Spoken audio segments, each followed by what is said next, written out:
오늘 강단에 아름다운 꽃을 벚꽃을 하신 김 집사님, 그 과정이 하나님 앞에 늘 은혜 가운데 지금도 지나왔지만 앞으로 계속해서 은혜 중에 지날 수 있도록 우리 모두는 기도해드리는 그런 경력이 우리 그냥 아름답게 이제 전통으로 지금 이어져 가는 그런 있습니다. 우리 김 집사님 가정을 위해서 많이 기도해 주시면 고맙겠습니다. 김 집사님 감사합니다. 지금 내가 어디 가면 앉았는지 잘 모르겠어요. 감사합니다. 오늘 우리 성가대에서 참 뭐라 그러면 좋을까? 그 장엄한 그런 곡을 찬양을 했었습니다. 엘리야의 하나님, 나의 하나님, 우리의 하나님. 우리는 모두가 다 하나님을 아버지로 모시는 그런 공동체 속에 살고 있다고 하는 것을 이 찬양을 통해서 우리 전체의 심령이 복그룹되는 그런 귀한 순간이었다. 그렇게 저는 은혜를 받고 느꼈습니다. 여러분도 그런 마음이 없으리라 믿습니다. 하나님께 대단히 감사합니다. 수고하셨습니다. 오늘이 6월 25일이잖아요. 지금부터 67년 전 1950년 6월 25일도 주일이었습니다. 그날이 소위 말하는 6.25 사변이 일어났습니다. 근데 그날 새벽에 그래야 어떤 자료를 보면 아침 4시라더라고, 어떤 자료는 4시 30분이라고 했고, 어떤 자료에는 5시라고 했고, 야간에 새벽인 것만은 틀림없습니다. 저 38선 전역에 선전포고 없이 남쪽으로 소련제 탱크를 앞세우고 인민군이 쳐내러 왔습니다.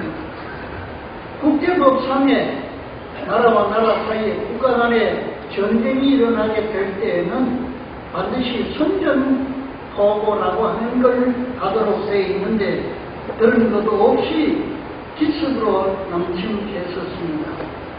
한마디로 말하면 국제법상에 불법을 자행했다, 그렇게 말할 수밖에 없습니다. 이때의 북쪽에서는 전쟁 준비를 미리 아주 정밀하게 다 했었을 뿐만 아니라 소련에서 최신 그때로서는 최신 무기를 대량으로 수입해가지고 그 산발선에다가 배치를 하고, 뿐만 아니라 정치적으로도 남침에 관한 모든 계획을 소련으로부터 승인을 받았다 할 수 있는 그런 형편의 전쟁이 일어났던 겁니다. 우리 한반도가 개방이 된 게 1945년 8월 15일인데 이게 우리 힘으로 개방된 게 사실 아니지 않습니까? 연합국인데 일본이 패전하면서 우리는 그저 참 이 개방이라는 걸 그저 어떻게 됐다고 할 수도 있겠습니다. 아무튼 그 결과는 북쪽에는 소련군이 들어와서 점령을 하고 남쪽에는 미군이 들어와서 점령을 하고 약 2년여 동안에 소련, 미군 군정 아래에 우리는 지냈었습니다. 그러다가 1948년 3월 10일에 남쪽에서는 유엔의 감시 아래 선거를 하고 그해 8월 15일에 정부 수립에 대한 공식적인 발표를 하고 이승만 박사가 대통령이 되었습니다. 그러니까 북쪽에서도 1948년 9월 9일에 정부 수립을 발표를 했는데 김일성이가 그 주석이 되었습니다. 그러나 그들은 유엔의 감시 아래 총선거를 한 게 아니었던 것도 여러분은 잘 알고 있는 이야기인 겁니다. 해방된 지가 5년, 정부 수립이 된 지가 3년이 채 안 됐는데 정쟁을 일으켰다고 하는 것, 이건 도저히 그럴 능력이 어디서 왔는지 우리가 도저히 이해할 수가 없습니다. 이거는 분명히 강대국에서 뒤에 조종을 했거나 아니면 상당한 물자를 뒷받침해 줬기 때문에 이루어졌을 것이다 하는 것은 짐작하고도 남는 이야기를 할 수밖에 없습니다. 6.25 당시에 북쪽에는 소련제 탱크가 242대나 됐다 그래요. 그리고 전투기가 211대나 되고 병력은 10만 8천 명이나 되는 병력이 한꺼번에 38선을 넘어 남쪽으로 내려오게 되는 겁니다.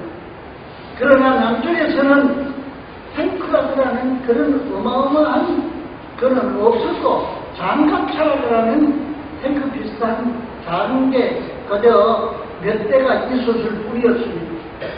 전투기는 사실 하나도 없다고 할 수밖에 없었습니다. 연락용 경비행기가 20대 정도, 20대 정도 있었다 그러니까 211대 있는가 하고 20대 하고는 이거는 10곳도 넘는 그런 비교일 수밖에 없습니다. 그뿐만 아니라 그간에 유지해왔던 비상경계령을 1950년 6월 24일 자정을 기해서 폐지해버렸습니다. 그러니까 비상경계 안 해도 되는 그런 형편이었습니다.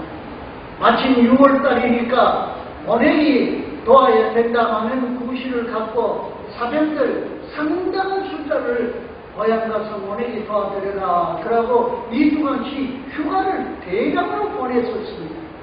그리고 그날이 마침 주일이니까 이 주말에 휴가 안 간 병사들은 외출 외박을 무더기로 또 내보냈습니다. 그러니까 최전선의 막사에는 보초설 사람 이외에는 거의 잠깐 사람이 없다고 할 만큼이나 좀 흑감을 뜬 이야기입니다만 그렇게 막사가 뛰었다고 할 수밖에 없었습니다. 그뿐만 아니라 그때는 우리 나라의 육군 참모총장 최병덕이라는 분을 비롯해서 육군 간부들이 육군 회관을 짓고 낙성식을 하고 난 뒤에 저녁 6시부터 파티가 열렸습니다. 그러니까 술판이 벌어져서 건드려 만대로 밤새도록 술을 먹고 만취한 상태에서 잠자리에 들어갔는데 그때의 북쪽에서는 남쪽으로 탱크를 앞세우고 참여로 오는 겁니다. 그때 저희 나이가 16살이었습니다. 여기 안강읍에도 그때 6.25 사변 때 인문군이 들어와가지고 아군이 폭격하고 포탄 때리고 해가지고 이 시 안강읍내가 난장판이 났던 것을 여기 어른들이 다 눈으로 보신 사실입니다. 근데 요 강 하나 건너서 저 버버리 크는 동네는 산조에 사이선이니까 포탄도 잘 못 들어오고 비행기 공습도 잘 못하고 하니까 거기에는 집이 허물어진 게 한 채도 없었습니다. 그리고 인민군은 거기에 들어오지 못했습니다.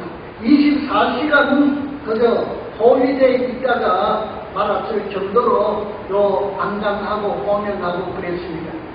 근데 여기 안 들어왔던 인민군이 저기 올라가서 사방 앞에서 강을 건너가 모아로 넘어가가지고 화산 탄광 골짜기까지 가서 호명이 그렇게 24시간 포위를 당하고 말았던 것이었습니다. 저는 이렇게 전쟁을 체험한 사람입니다. 저희는 지금도 키가 짧아 하지만 그때도 좀 빼가지고 요만하니까 16살이나 먹어도 머리 빡빡하고 어른들 사이에 여래여래 다니니까 아무 일 없었는데 저희 친구들 중에 키가 크고 건장한 사람들은 붙잡혀 가가지고 6.25 때 죽은 사람이 한두 명이 아닙니다. 전쟁을 제가 직접 보았다는 이야기입니다. 6.25 사변의 피해는 참혹하기가 말로 할 수 없는 그런 형편이었습니다. 유엔군, 다시 말하면 한국군을 포함한 미국 사람을 필요해서 유엔군 전체가 병사가 사망한 게 33만 명이 죽었다는 겁니다. 공산 측에서는 북한군, 중공군 비롯해서 거기에 죽은 사람은 이 병사가 180만 명이나 죽었대요. 남쪽의 군인이 죽은 것보다가 5배가 넘도록 죽었다는 겁니다. 군인만 이렇게 많이 죽었어요. 그러니까 민간인들까지 죽은 거 말하면 그때 죽은 사람이 엄청나게 많았습니다. 군인만 213만 명이나 죽었다고 할 수밖에 없습니다. 그때에 폭격 맞아서 집 가옥이 피해가 6만 6천나 무너졌대요. 요새 같으면은 아파트도 있고 그래서 주거 시설이 다릅니다만은 그때는 모두가 다 단독주택뿐이었습니다. 그렇기 때문에 이 6만 채의 집이 파괴됐다 그러면은 남한 전체의 집의 41%에 해당하는 집이, 그래 절반 가까이가 집이 부서졌다, 그렇게 보시면 될 것 같습니다. 공업시설이 43%, 또 전기시설은 41%, 탄광은 50%나 망가져서 쓰지 못하도록 되었다고 하는 게 통계의 보고에 나타난 이야기인 것입니다. 전쟁 미망인, 다시 말하면 전쟁 때문에 남편이 죽은 부인들이 20만 명이나 됐다 그래요. 이게 말이 20만 명이지 남편 죽은 사람이 20만 명이라는 게 이게 참혹한 이야기입니다. 전쟁통에 아버지 죽고 엄마 죽고 갈 곳 없이 된 전쟁 고아가 10만 명이 됐다는, 이 아이들이 저 외국으로 참 입양도 가고 말보다 할 수 없는 서러움을 당하고 살았던 것이 6.25라고 하는 전쟁이 갖다 준 우리 민족의 참혹한 선물이었다 할 수밖에 없습니다. 북쪽으로 납치돼 간 사람만도 12만 3천 명이나 됐다는 겁니다. 이건 일반적으로 사회에서 말하는 것이고, 공산당에 의해서 기독교 피해는 또 다른 측면에서 이야기할 수밖에 없습니다. 예배당이 파손된 게 장로교 예배당만 152교회가 예배당 파손이 되고, 감리교회가 84개, 성결교회가 27, 구세군이 4개가 파손이 됐다는 겁니다. 요새같이 교회가 많던 때가 아닙니다. 6.25 때는 교회 그리 많지 않았습니다. 이게 남한에서 인민군이 들어왔던 곳에는 교회 거의가 다 파괴됐다고 봐도 과언이 아닐 수밖에 없습니다. 교역자 중에 순교나 납치를 당한 사람이 장로교 전도사 목사가 177명이고 감리교 전도사 목사가 44명이고 성결교회는 11명이다. 그렇게 통계에 보고가 있습니다. 뿐만 아니라 그때에 순교를 당한 목사님들 중에는 진석구 목사가 그러는 분, 손양원 목사님, 정일선 목사님 같은 분이 6.25 때 순교를 당했습니다.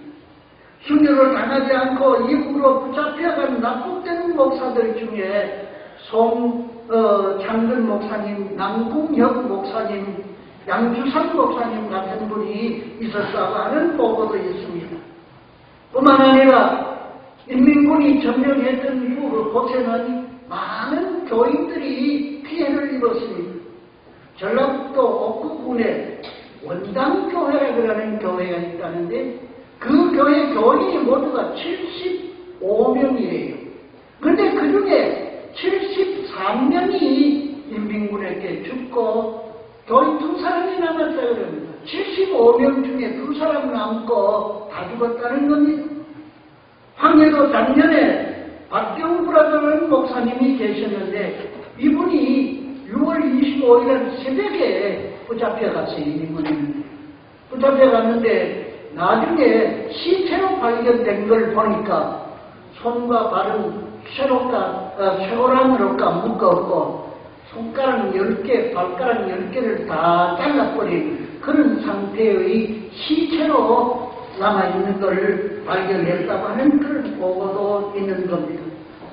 평양에서는 근교에 깊은 구덩이를 둘러 파고나는 목사, 장로, 집사를 수백 명 잡아다 거기다 집어넣고는 위에다 흙을 덮어버렸대요. 한국에서는 어떤 우물에다가 교인들을 잡아가 그 안에 집어넣었는데 또 우리 가을에 김장 담글 때 숨죽이듯이 그래 집어넣고는 뚜껑을 덮어버렸다고 하는 그런 보고도 있는 것입니다. 북쪽에 많은 교회들이 있었는데 그 교회가 3,000교회 예배당이 거의가 다 폐쇄되고 무너지고 말았습니다. 남 예배당은 극장으로 쓰든지 창고로 쓰든지 그렇게 했다는 겁니다. 저희가 이렇게 말하면서 가만히 생각해 보니까요. 목사님 지나치게 북쪽에 대해서 자극적인 이야기를 작게 합시다 그러는 것 같아요.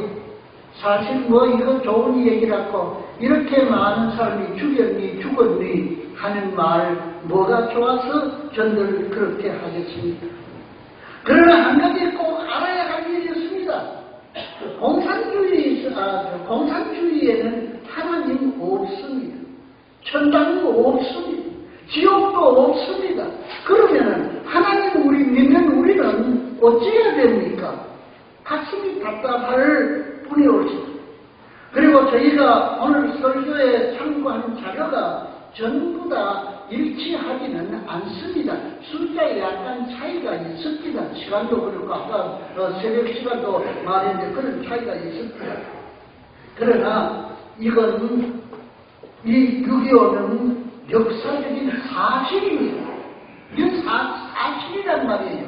제가 직접 체험해서 당했어요. 말 나온 김에 한마디 더 합시다. 어떤 사람은 참 우리가 아는 대로는 이 6.25가 방금 제가 말씀드린 대로 북쪽에서 남쪽으로 천해로 온 게 6.25 사별이라 알고 있는데 어떤 사람은 어린아이들에게 가르치기를 남쪽에서 북쪽으로 쳐들어 올라갔다고 그렇게 가르치는 사람이 있다는 소리를 제가 들었습니다. 헛소문이기를 바랍니다. 헛소문이기를 바랍니다. 아멘. 그러니 없었던 게 틀림없습니다. 회의를 하고 전쟁은 하지 말아야 합니다. 전쟁하면 안 됩니다. 아멘. 전쟁터에 나가서 선한 사람이 거의 없는 것 같습니다. 일부 예배를 마치고 나갔더니만 장로님들 중에 말씀하시는 그 얘기가 옳은 말씀이 있습니다. 우리나라 군인도 저 베트남 가서 만행을 저지른 일이 있었다고 그러시래요. 그래요. 전쟁을 하게 되면은 악만 남아가지고 누리다 죽이는 게 그게 다반사고 특히 여자분들이 많은 피해를 입는 것이 사실이었습니다. 그런데 그 전쟁을 성격상으로 두 가지로 분류할 수 있다고 봅니다. 그 중에 하나는 침략하는 전쟁입니다. 예를 들면은 옛날에 임진왜란 때 일본 사람들이 조선을 침략해온 게 전쟁이었습니다. 수년 동안 우리 조선 사람들이 일본 사람들인데 고생 많이 했습니다. 또 다른 하나는 방어 전쟁입니다. 침략해 오니까 어쩝니까? 막아야 되기 위해서는 전쟁할 수밖에 없는 게 이것도 역시 전쟁입니다. 원치는 않지만은 이런 두 가지 양상의 전쟁이 지구상에 계속되고 있는 게 현실인 겁니다.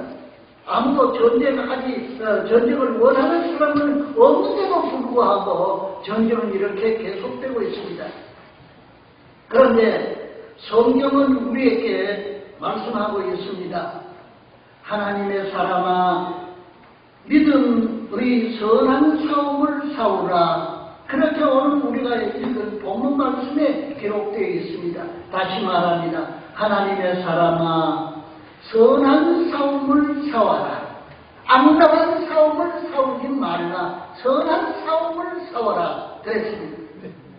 그래서 로마서 10장 21절에 보면은 악에게 지지 말고 선으로 악을 이기라고 말씀하고 있습니다.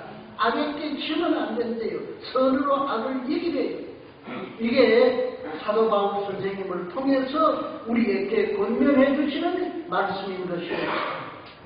선한 싸움을 싸우고 선으로 악을 이기려고 하면은 어떻게 해야 되겠어요? 누가 이 전쟁에 나가야 되겠어요? 어떤 무기로 싸워야 되겠어요? 그 결과가 어떻다고 보아야 되겠습니까? 여러분, 이 선한 싸움을 싸울 사람은 누구냐? 그건 오늘 성경 말씀에 너 하나님의 사람아 라고 말씀하신 이 가운데 그 의미를 말씀해 주십니다. 하나님의 사람만이 선한 싸움이 가능한 겁니다. 하나님의 사람이 아니면은 악랄한 싸움을 싸울 수밖에 없습니다. 전쟁에 나가도 우리 예수 믿는 사람은 피 흘리는 것 보니까 눈이 뒤집혀서 나도 죽여야 되겠다고 하는 것보다는 정말 선한 싸움을 싸우는 선으로 악을 이기는 그런 자세가 되어야 되리라 믿습니다. 아멘. 그런데 누가 하나님의 사람입니까? 하나님의 사람이 누군데요?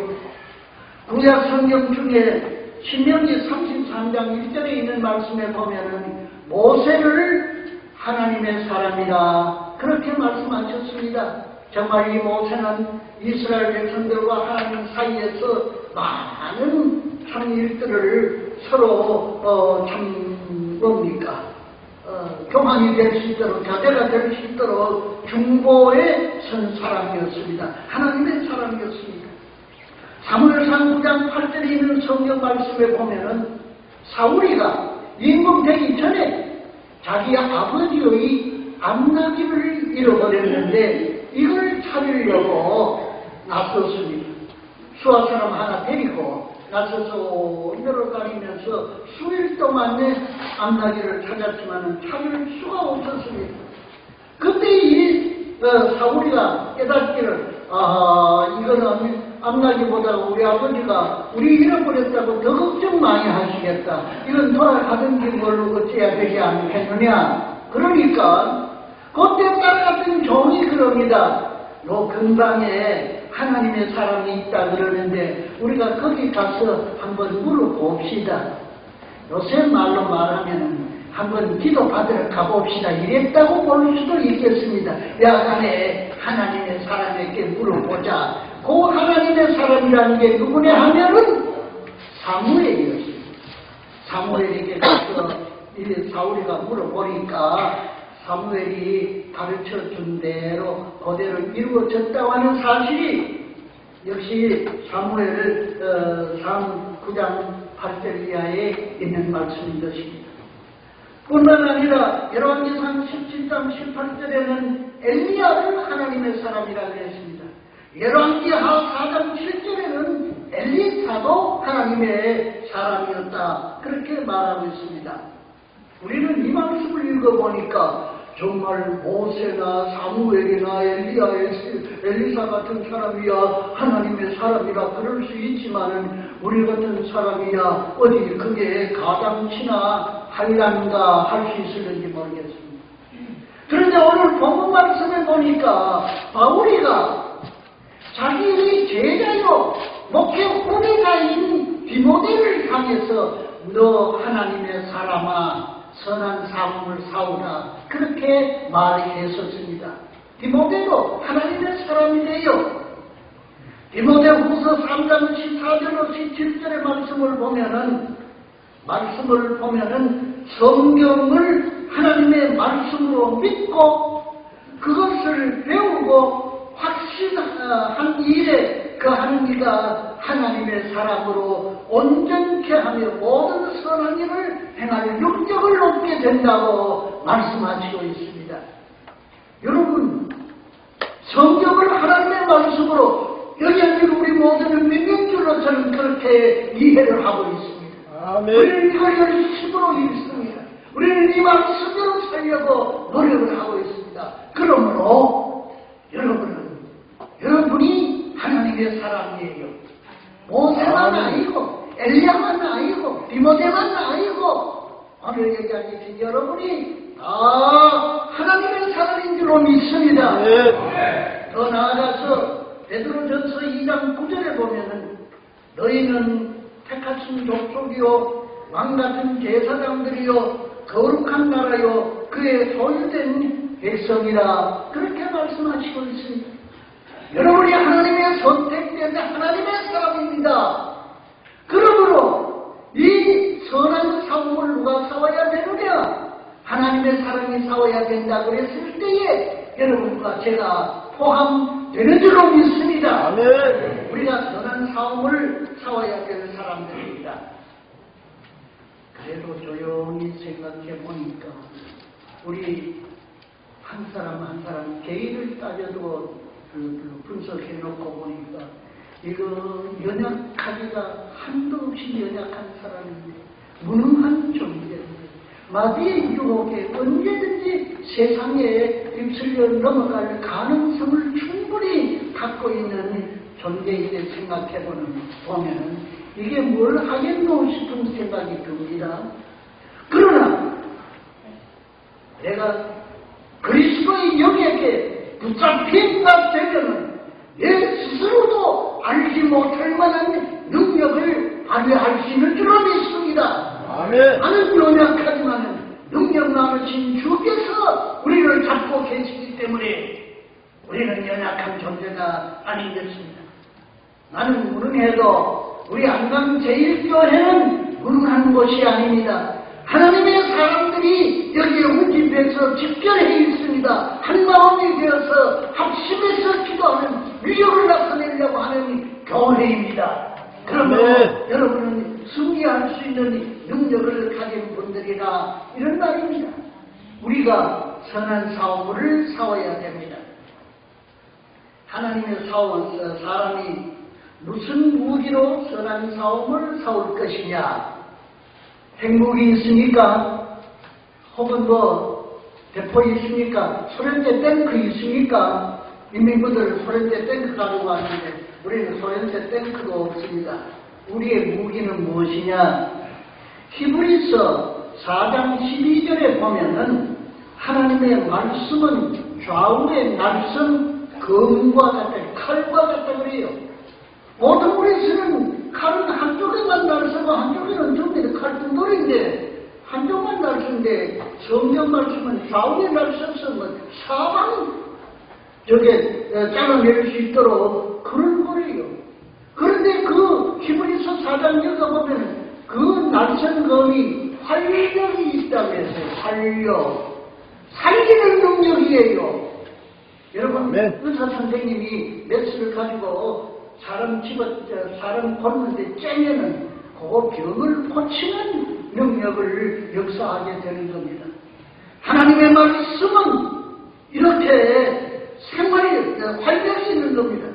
우리의 싸움은 파괴하고 죽이고 멸망시키는 싸움이 아닙니다. 선한 싸움, 파괴하는 게 아닌 건설하는 싸움, 멸망하는 것이 아니라 생명을 건지는 싸움입니다. 하나님의 말씀은 활력이 있어서 기독교가 들어가는 곳곳마다 개화되고 문명이 일어나고 사람들이 살기 좋게 된다고 하는 사실을 우리는 잘 알고 있습니다. 저 아프리카에 사람 잡아먹던 식인종 미개인들이 그거 개화돼 가지고 문명인 된 게 공산주의 가서 한 게 아니에요. 하나님의 말씀이 들어가서 그렇게 된 것이었습니다. 하나님의 말씀은 이렇게 살리는 사업을 하는 겁니다. 그 무기인 겁니다. 본문 11절에도 보니까 의와 경건과 믿음과 사랑과 인내와 온유 같은 신앙적인 심성이 바탕이 된 하나님의 사람이 최고의 승리를 하게 된다고 우리에게 말씀해 주시고 있습니다. 여러분, 여기에 의와 경건과 믿음과 사랑과 인내와 온유라고 하는 게 소위 말하는 기독교 윤리입니다. 이 윤리가 바탕이 되고 윤리가 든든하게 될 때에 교회는 힘이 있습니다. 교회 안에 윤리가 깨지면 교회는 힘없는 교회가 되게 되는 겁니다. 교회 안에 사랑이 식어지고 교회 안에 온유가 없어지고 교회 안에 믿음이 없고 교회 안에 인내도 없고 교회 안에 경건도 정의가 없게 되면은 힘없는 교회가 됩니다. 오늘 사회 속에서 기독교가 지탄을 받는 것 이런 것들이 빈약해 있기 때문에 오늘 우한이라고 생각할 수밖에 없습니다. 여러분 지금 사회는 어쩌든지 힘이 있어야 된다. 강한 사람이 산다. 그렇게 생각하는 게 오늘 사회입니다. 윤리, 그런 것 가지고 뭐 힘이 있나? 윤리가 무슨 힘이 있나? 돈이 있어야 되지. 권력이 있어야 되지. 그래서 권력으로 밀어붙이고 도배질하고 그래서 해결하려고 그러는 게 오늘 사회입니다. 예수 믿는 사람들 여기 많이 젖어 들어가는 것 같아요. 예수는 믿어도 권력은 있어야 되겠더라. 예수는 믿어도 돈도 있어야 되겠더라. 이러고 나서는 사람들이 많습니다. 여러분, 우리는 이거 잘못 생각하는 겁니다. 여러분, 우리 입안에 뭐가 있어요? 입안에 혀 들었지. 혀를 둘러싸고 있는 게 뭡니까? 이빨이죠. 치근이죠. 그런데 입안에 있던 혀도 물린다고 하는 말이 있지요. 그런데 늘 물고 사는 혀는 한 40, 50대만 빠져가지고 되고 틀리해야 되고 그래 되는데 만날 물리고 사는 혀는 그래도 죽을 때까지 끄떡없이 밥 먹고 살고 말하고 삽니다. 물리고 사는 건 괜찮아요. 물고 사는 한은 망하는 거예요. 물지 말아야 돼요. 아까 제가 임진왜란 이야기했습니다마는 임진왜란이라고 하는 소설을 쓴 작가 김성한이라고 하는 분이 계시는데 이분이 이런 말을 했대요. 그 일본이라는 나라가 약 100년 동안이나 1세기 동안이나 내란을 겪었대요. 그 안에서 지들끼리 싸웠대요. 지들끼리 싸우느라고 남는 게 뭐냐면은 강한 놈이라야 된대. 약한 놈은 다 죽는다. 그래서 일본은 어쨌든지 사는데 강한 게 기준이라는 거예요. 약하면 안 된다는 거예요. 그때 조선 사람들은 어쨌느냐 하면은 유교를 국교로 하고 주자학을 충상하면서 이 주자학에서는 선과 악의 생활의 가치의 기준으로 삼았기 때문에 어쩌든지 선해야 된다. 덕을 기려야 된다. 그렇게 해서 참 정답게 양반으로 사는 걸 주장하고 왔습니다. 조선 사람은 양반이라야 되고 일본은 사무라이라야 된다는 거예요. 사무라이. 그래 조선 양반하고 일본 사무라이하고 민진왜란에 싸웠으니까 조선 사람들은 고생 많이 했습니다. 그랬잖아요. 역사가 우리는 알고 있잖아요. 그래도 결과는 뭡니까? 임진왜란 때 우리가 영원히 망한 건 아니었던 것이 사실이었습니다. 여러분, 강한 게 살아남고 약한 건 죽는다. 강한 게 약한 걸 잡아먹는다 하는 강력 약식의 원칙이 오늘 사회에 아주 꽉 차있는 그런 생각이 꽉 차 있습니다. 이런 말이 있대요. 적자생존이라는 말이요. 이걸 정확하게 알려고 제가 일부러 사전을 찾아봤는데 적자생존이라는 게 뭐냐 하면은 영국의 철학자 스펜서라는 분이 한 말인데 생물의 그 생물이 외계의 생태계에 적응을 잘 하는 놈은 거기에 점점 발달되고 잘 생식하고 잘 살지만은 거기에 적응을 잘 못하는 것은 점점 쇠약해져가지고 독해된다. 그게 적자 생존이고 강육 약식은 적자 생존하고 의미가 엄청 다른 이야기입니다. 제가 이걸 찾아보니까 다른 얘기라고요. 지금 우리 사회는 강독 약식의 사회가 되어 있어요. 적자 생존이 아니고 적자 생존이라는 건 지금 우리가 분명히 느낄 수 있습니다.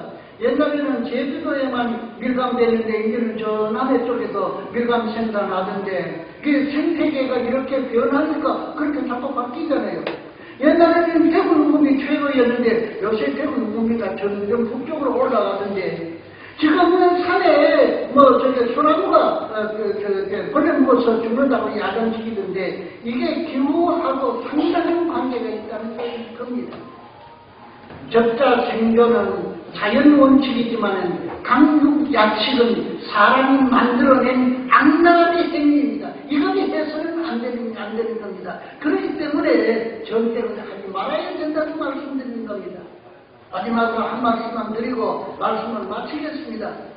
선한 싸움의 최종 승리자는 예수 그리스도입니다. 아멘. 예수님은 모든 선한 싸움의 최종 승리자입니다. 우리는 십자가 군병 예수님의 군대의 병사들입니다. 아멘. 그래서 나는 무능하지만은 예수님이 승리하시기 때문에 내가 예수님 군대에 소속만 돼 있으면은 나도 승리하는 사람이 될 줄로 믿습니다. 여러분이 방황하지 말고 예수님의 군대에 소속돼서 끝까지 지키고 있다가 최후의 승리를 얻는 여러분이 되시기를 축원합니다. 기도드립니다.